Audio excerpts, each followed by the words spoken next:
Yes, Parthians. Now we are starting our question number 1 of exercise 13.1.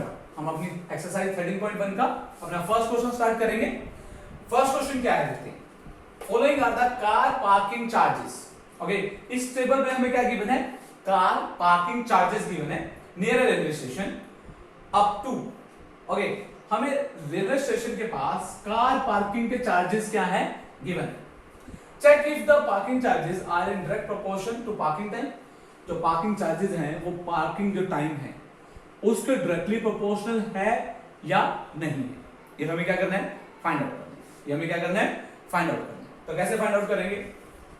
कैसे find out करेंगे? देखो, हम क्या करेंगे, दोनों का प्रोपोर्शन निकालेंगे. जैसे हमें कहा, जैसे है डायरेक्ट प्रोपोर्शन. डायरेक्ट प्रोपोर्शन सभी का इक्वल आएगा या नहीं आएगा, हमें ये फाइंड आउट करना है. ओके, सभी का इक्वल आएगा या नहीं आएगा, हमें क्या करना है? फाइंड आउट करना है. तो सबसे पहले जल्दी से हम क्या करते हैं, प्रोपोर्शन फाइंड आउट करते हैं. किस किस का?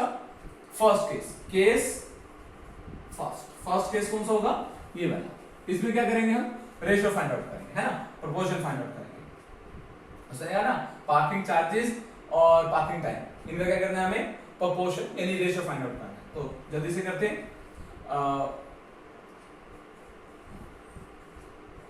पार्किंग चार्जेस और पार्किंग टाइम, इसका हमें रेशियो फाइंड आउट करना है. पार्किंग चार्जेस कितने हैं? 60. टाइम कितना है? पार्किंग टाइम कितना है? 4. कट करेंगे कितना आएगा? 4 1 जा 4, 4 5 जा 20. तो कितना आ गया? 15 रुपीज, है ना. तो अब ये जो प्रोपोर्शन है ना, ये सभी के लिए अगर सेम आया तो ये डायरेक्ट प्रोपोर्शन में होंगे. अगर ये 15 रुपीज सभी के लिए कांस्टेंट नहीं आया तो ये डायरेक्ट प्रोपोर्शन में नहीं है ना. तो जल्दी से हम सेकंड केस का फाइंड आउट करते हैं. केस सेकंड, ठीक है. केस सेकंड में पार्किंग चार्जेस और पार्किंग टाइम. पार्किंग चार्जेस कितने हैं? पार्किंग चार्जेस कितने हैं? ₹100. और पार्किंग टाइम कितना है? 8 आवर्स. कट करते हैं.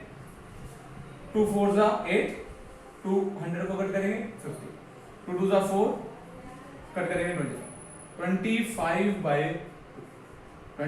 2. और इसको सोल्व करेंगे कितना आएगा? ₹12.5, है ना. तो कांस्टेंट नहीं आया, है ना. अगर ये सारे रेशियो कांस्टेंट आते तो ही हम कह सकते थे क्या होगा कि ये जो क्वेश्चन है इसमें जो दो चीजें हैं, टाइम और charges, they are in direct proportion. ये जो रेशियो है ये क्या आना चाहिए था? हमारा कांस्टेंट आना चाहिए था. तभी हम कह सकते थे कि ये पार्किंग चार्जेस और पार्किंग टाइम क्या है? डायरेक्ट प्रोपोर्शन में है. बट यहाँ पर ये कांस्टेंट नहीं आ रहा, दो पे कांस्टेंट नहीं आ रहा, तो थर्ड का कुछ भी आए, ठीक है, वो इसके इक्वल तो आएगा नहीं, है ना. दोनों के इक्वल तो हो नहीं सकता. तो इट मींस ये जो कंडीशन है ये डायरेक्ट प्रोपोर्शन की या डायरेक्ट वेरिएशन कंडीशन नहीं है. ये क्या है? डायरेक्ट प्रोपोर्शन या डायरेक्ट वेरिएशन कंडीशन नहीं है. तो हमसे पूछा गया था check if the parking charges is direct proportion to parking time. तो हमारा आंसर क्या होगा?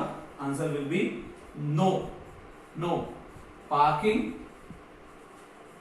Charges and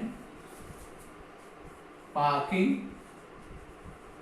time are not in direct proportion. Clear? वो क्या है? डायरेक्ट प्रोपोर्शन में नहीं है. क्लियर और नॉट? मैं रिपीट कर रहा हूं.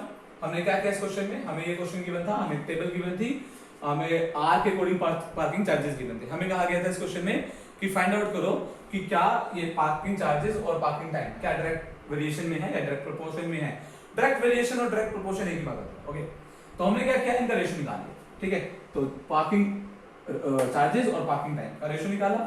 पहले 2 केसेस में वो रेशियो क्या आ गया? अलग आ गया. तो यहां से क्लियर होगा कि इनका जो रेशियो है वो इक्वल नहीं है. तो ये क्या है? डायरेक्ट प्रोपोर्शन में नहीं.